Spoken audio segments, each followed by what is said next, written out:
You've heard that old saying to never judge a book by its cover. And it's an old saying that's cliche, but most old sayings that are cliche are true.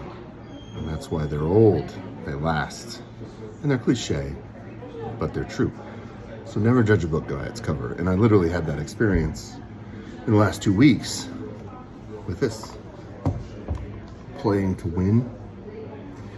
I'd heard about it before.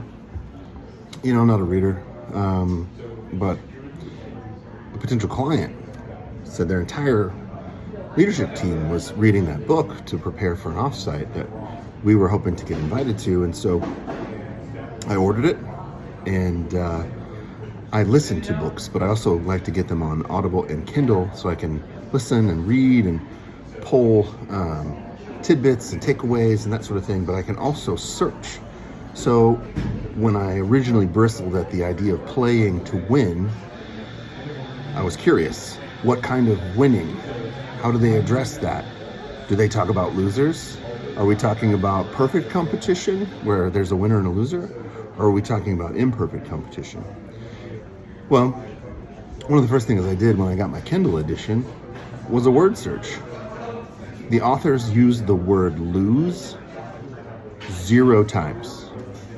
That's pretty cool. And they spend a little bit of time talking about early in the book how you should go about defining what winning means. I'm with it.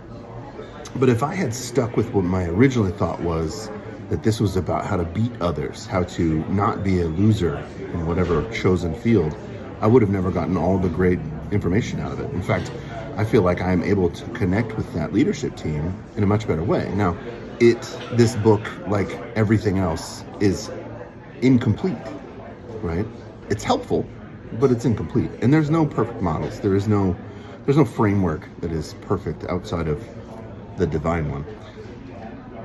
But I will say, I learned very hard, and I will always remind myself and others to never judge a book by its cover.